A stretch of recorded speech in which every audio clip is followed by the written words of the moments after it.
March 2023. The Israeli cabinet approves continued immigration of the Bnei Menashe from Manipur and Mizoram, northeast India. Planes descend toward Ben Gurion Airport. Buses roll north into the Galilee. You're watching a policy decision, demographics, border security, strategic settlement. But trace the arrows backward. Assyria, 722 BC, Central Asia, the Silk Road, China, Southeast Asia, the mountains of India, now Israel. For 2,700 years, families kept Sabbath in hidden villages along the Indo-Myanmar border. They never forgot. Israeli officials process citizenship under the law of return. Many believers see something else. Ephraim, the lost northern tribe, gathered from the ends of the earth, exactly as prophesied. This is not coincidence. The prophecy named this migration, the mountains, the direction, the timing. And it's happening right now. In September 2022, a charter flight lifts off from Imphal, capital of Manipur State, carrying 180 members of the Bnei Menashe community. They land at Ben Gurion Airport 12 hours later. Immigration officials stamp passports. Hebrew signs guide them toward buses heading north.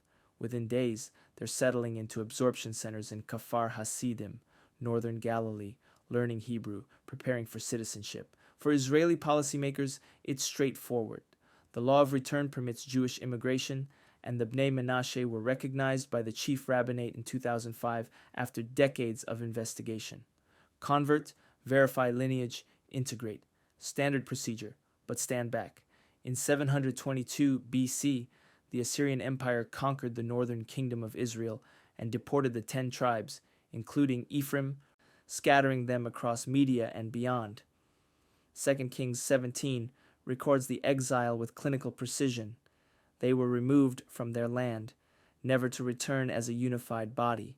For 27 centuries, Ephraim vanished from the map.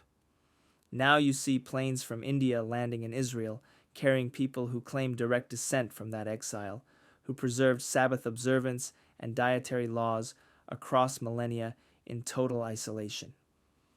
Isaiah 11:11-12 speaks of a second ingathering from the four corners of the earth. The Hebrew phrase includes the islands of the sea and distant lands. Shavei Israel, the NGO facilitating the return, has coordinated the immigration of over 4,000 Bnei Menashe since 2005. Michael Freund, the organization's founder, told BBC reporters in 2023, "These are not people looking for economic opportunity. They've been praying to return to Zion for generations." The Israeli Ministry of Aliyah and Integration confirms the flights, the settlements, the numbers. No one disputes the practical details. The question hovering over every arrival: how did Israelites end up in India? In March 2023, the Israeli government didn't just approve immigration, it opened a pipeline. Interior Minister Moshe Arbel's office released a statement confirming that remaining Bnei Menashe community members in Manipur and Mizoram, roughly 7,000 people, would be processed for Aliyah over the coming years. The decision followed years of rabbinical investigation, DNA studies, and interviews with community leaders. For Israeli officials, recognition hinged on demonstrable Jewish practice and documented oral tradition tracing lineage back to ancient Israel. The policy mechanism is precise. The Bnei Menashe undergo Orthodox conversion in India before traveling to Israel, satisfying chief rabbinate requirements. Upon arrival, they receive citizenship under the law of return, which grants automatic residency to anyone with proven Jewish ancestry or formal conversion. It's legal, bureaucratic, procedural. Yet Ezekiel 37:21 reads, "I will take the people of Israel from the nations among which they have gone, and will gather them from all around and bring them to their own land." For prophetic interpreters, policy becomes mechanism, the Israeli government, knowingly or not, fulfilling ancient promises. Rabbi Eliyahu Avichail, founder of Amishav, a precursor to Shavei Israel, spent decades researching the Bnei Menashe before his death in 2015. He documented their traditions. They called themselves children of Menashe, sang hymns in a Hebrew-like dialect, observed Passover-like festivals, and preserved flood narratives matching Genesis. When researchers arrived in the 1980s, village elders produced genealogies stretching back centuries, all pointing toward Israelite origins. The Indian government, initially skeptical, eventually permitted their emigration after Israeli recognition. Bnei Menashe leader Lalmal Saum Varte told the Times of Israel in 2020, "We always knew we were different. We didn't know why we kept the seventh day or refused pork. Then the rabbis came and told us, 'You are our brothers.' Why this tribe? Why now?" The convergence of recognition, documentation, and official approval occurred only in the 21st century, after millennia of isolation. The Bnei Menashe don't settle in Jerusalem or Tel Aviv. They move north into the Galilee, the Golan Heights, the Upper Jordan Valley. Israeli settlement policy directs them towards strategic border zones, regions needing demographic reinforcement. It's practical. Peripheral areas require population growth to maintain sovereignty. But geography carries memory. The ancient tribe of Ephraim occupied the central hill country north of Jerusalem, extending toward the Jezreel Valley. Their inheritance, according to Joshua 16, placed them in the northern territories, not the south. Jeremiah 31:6 contains a specific detail. "For there shall be a day when watchmen will call in the hill country of Ephraim, Arise, and let us go up to Zion, to the Lord our God." The verse names Ephraim's location, hills, north, and their future action, ascending to Zion. The Bnei Menashe settlements in Kfar Hasidim, Ma'al Gamla, and other northern towns sit on hills overlooking valleys, positioned exactly where Ephraim once lived. You can see the pattern on any Israeli settlement map. The clusters appear in northern districts, not southern. When asked, Israeli officials cite strategic needs and available housing. When asked, Bnei Menashe leaders cite prophecy and ancestral land. Both are looking at the same map. One sees security, the other sees fulfillment. The mountains matter. Prophecy said so. The Assyrian Empire didn't just conquer Israel in 722 BC, it systematically erased it.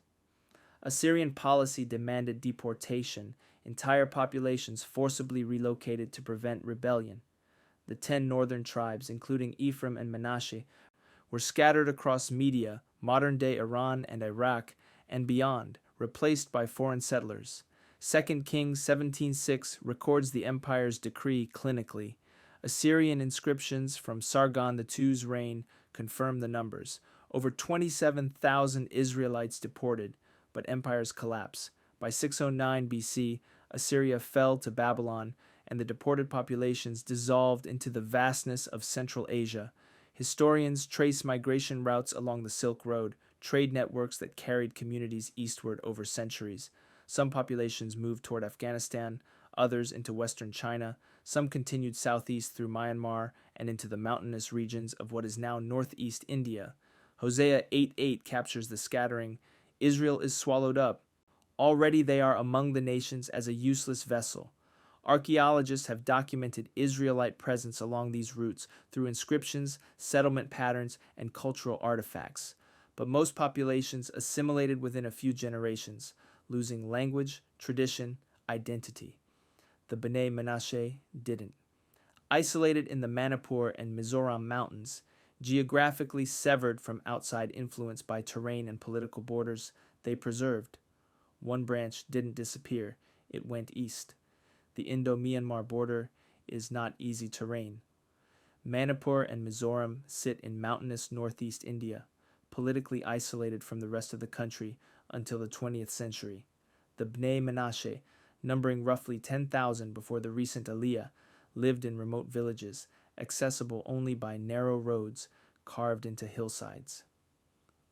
British colonial administrators noted their distinctiveness in the 19th century.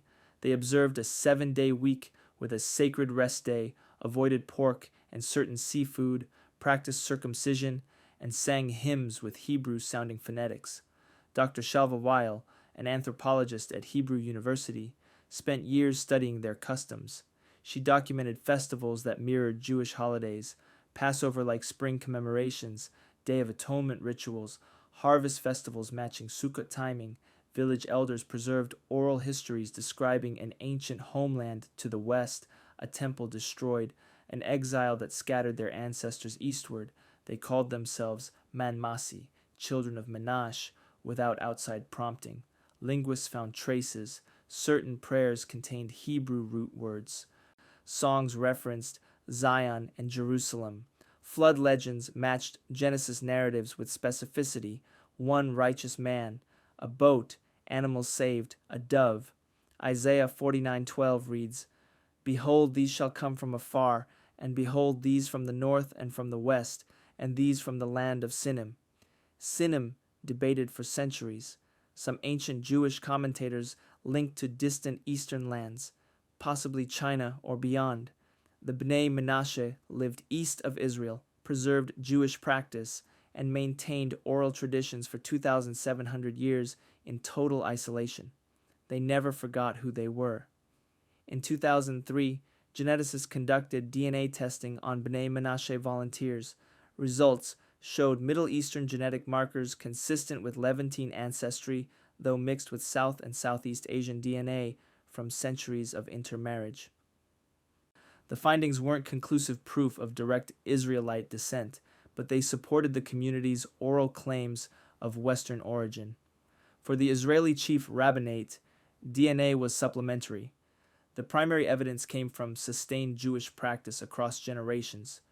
Rabbi Shlomo Amar, then Sephardic chief rabbi, ruled in 2005 that the Bnei Menashe could be recognized as descendants of Israel, provided they underwent formal Orthodox conversion to align with halakhic standards. His decision followed investigations by rabbinical courts, interviews with community leaders, and verification of their traditions. The conversion process, conducted in India before immigration, required study, circumcision for men, and ritual immersion. By 2007, the first officially recognized groups began arriving in Israel.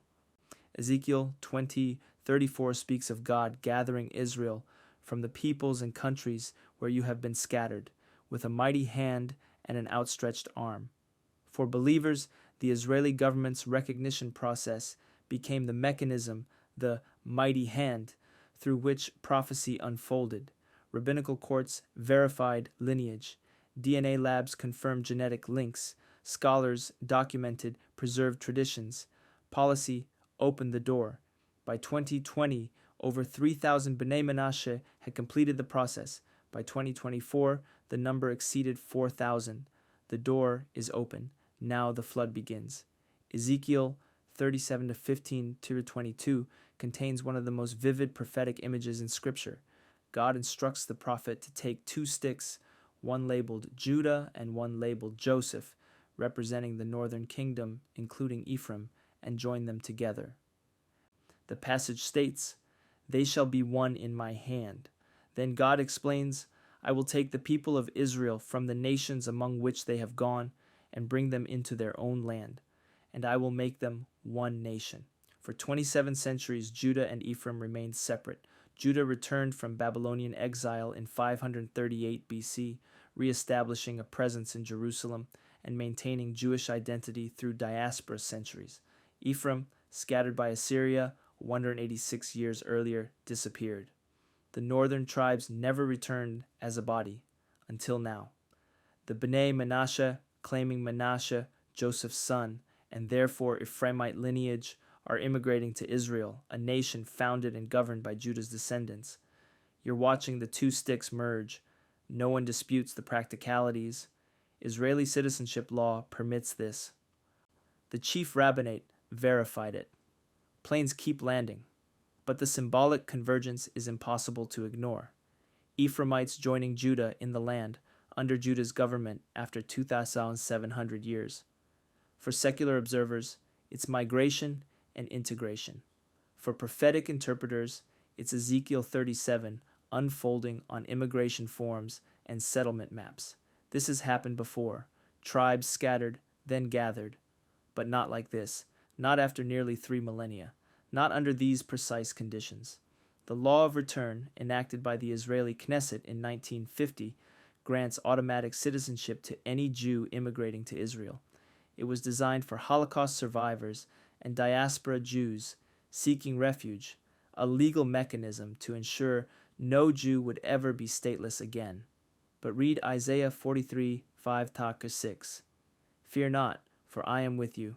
I will bring your offspring from the east, and from the west I will gather you. I will say to the north, give up, and to the south, do not withhold. Bring my sons from afar, and my daughters from the end of the earth. Policy becomes prophecy. The Israeli government processes Bnei Menashe applications under legal authority established for humanitarian purposes. Yet the arrivals are coming from the east, India, Myanmar's border, exactly as the verse describes. The chief rabbinate verifies tribal identity, confirming ancestral inheritance rights. Israeli courts approve citizenship, restoring land access. Absorption centers integrate newcomers, assigning them to settlements in territories historically linked to Ephraim's tribal allotment. Michael Freund noted in a 2019 interview, "We're not creating this. We're facilitating what they've prayed for across centuries. The mechanism is modern, passports, flights, bureaucracy, but the framework echoes ancient patterns. Numbers 26 records tribal land allocations by inheritance. Joshua 16 details Ephraim's borders. Ezekiel 47 describes future territorial restoration. The law of return, passed by secular legislators for practical reasons, now channels people claiming lost tribal identity back to land their ancestors occupied 2,700 years ago. Policy just became prophecy. Northern Israel is not symbolic geography, it's strategic. The Galilee borders Lebanon. The Golan Heights overlook Syria. The Upper Jordan Valley runs along the West Bank. Israeli settlement policy prioritizes these zones for security. Maintaining demographic presence in contested or vulnerable areas strengthens sovereignty claims and provides civilian infrastructure in border regions. The Bnei Menashe settlements in Kfar Hasidim, Ma'al Gamla, and other northern towns serve this purpose explicitly. But Isaiah 9:1 contains a geographic detail. In the latter time he will make glorious the way of the sea, the land beyond the Jordan, Galilee of the nations. The verse names the Galilee specifically, linking it to future restoration and glory. Matthew 4:15 quotes this passage, applying it to Jesus' ministry in the region. For prophetic interpreters, the Galilee holds eschatological significance. It's not just border territory, it's prophetically marked land. When Israeli officials place Bnei Menashe immigrants in northern settlements, they cite practical needs, available housing, agricultural opportunities, strategic population growth. When Bnei Menashe leaders describe their settlement locations, they cite ancestral connection. Ephraim's inheritance was northern. Both perspectives see the same map. Security analysts see border reinforcement. Prophetic scholars see Isaiah 9:1 being fulfilled through demographic movement. The mountains fill with communities who kept Sabbath for 2,700 years, now living in territories the Bible associates with future restoration. The map is being filled in. The Bnei Menashe are not the only lost community returning to Israel. In the 1980s, Operation Moses and Operation Solomon airlifted Ethiopian Jews claiming descent from the tribe of Dan to Israel. Over 140,000 Ethiopian Jews now live in Israel. In the 1990s, the collapse of the Soviet Union triggered mass Jewish immigration from Russia and former Soviet states, bringing over 1 million immigrants. In the 2000s, recognition of the Bnei Menashe opened pipelines from India. Deuteronomy 33:5 describes this pattern. Then the Lord your God will restore your fortunes and have mercy on you, and he will gather you again from all the peoples where the Lord your God has scattered you. If your outcasts are in the uttermost parts of heaven, from there the Lord your God will gather you. The verse emphasizes totality, scattered to uttermost parts, gathered from everywhere. You can visualize this on a world map. Arrows converging on Israel from Ethiopia, Russia, India, Yemen, and beyond. Each community carried its own history, its own preservation story, its own moment of recognition. Ethiopian Jews maintained Jewish practice through isolation. Russian Jews endured Soviet suppression. Yemeni Jews survived in Muslim-majority regions. The Bnei Menashe preserved identity in remote mountains.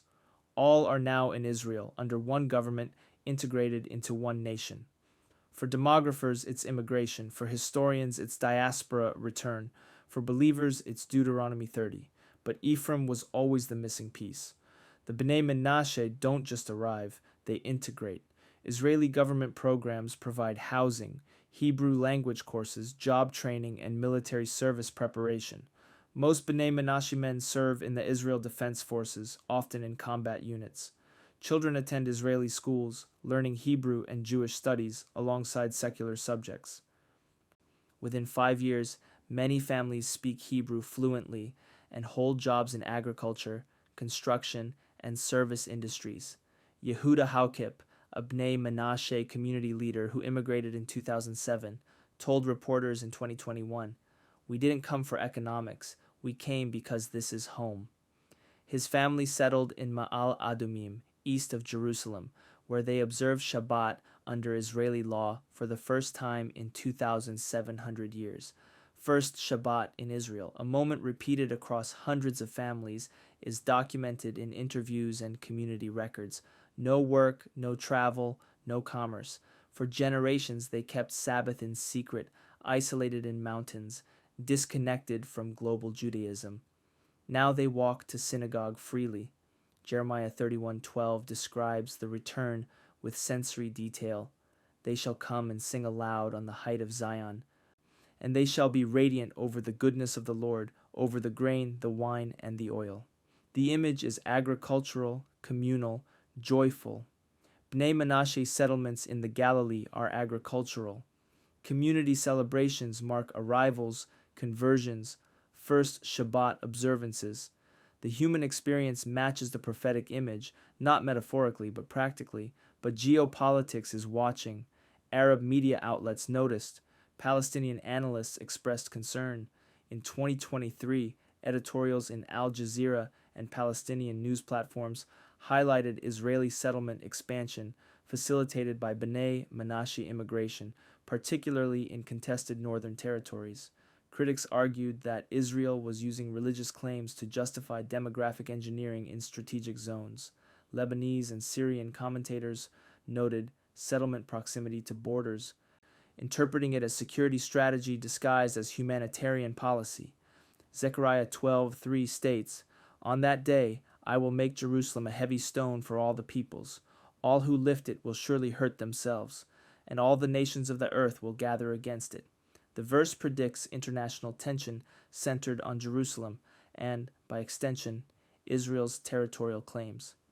For prophetic interpreters, regional opposition to Bnei Menashe settlement isn't incidental, it's expected. The return of Israel, especially restoration of lost tribes, is described in Scripture as a catalyst for conflict. Israeli officials dismissed the criticism. Settlement policy, they argued, is internal Israeli law applied to Israeli citizens. The Bnei Menashe undergo full conversion and legal immigration. They're not settlers in the political sense, they're citizens. But the regional reaction remains. News maps show Bnei Menashe settlement locations overlaid with Lebanese and Syrian borders. Tensions simmer. The return changes everything. The Bnei Menashe are not the last. Shavei Israel continues researching other potential lost communities. Groups in Afghanistan, Pakistan, and beyond claiming Israelite ancestry. The process repeats: document traditions, verify oral histories, conduct DNA studies, present findings to rabbinical courts. If recognized, immigration pipelines open. The Israeli government, operating under the law of return, processes applications. The pattern is established. Genesis 48 records Jacob blessing Joseph's sons, Ephraim and Manasseh, predicting that Ephraim would become a multitude of nations. Hosea 1:10 states that the children of Israel shall be like the sand of the sea, which cannot be measured or numbered. For believers, the Bnei Menashe return is one piece of a larger restoration, Ephraim's role in end times prophecy, the reunification of tribes, the demographic and spiritual strengthening of Israel before eschatological events unfold. The settlements keep expanding. New absorption centers are under construction in the Galilee. Flights from India continue. The Israeli cabinet approved processing the remaining 7,000 Bnei Menashe over the next decade. The puzzle isn't finished, but this piece just locked into place. The planes keep landing, the settlements keep expanding, and the prophecy, it names every location, north, east, from the ends of the earth. One by one, the pieces are clicking into place. Watch the next chapter. This is only the beginning.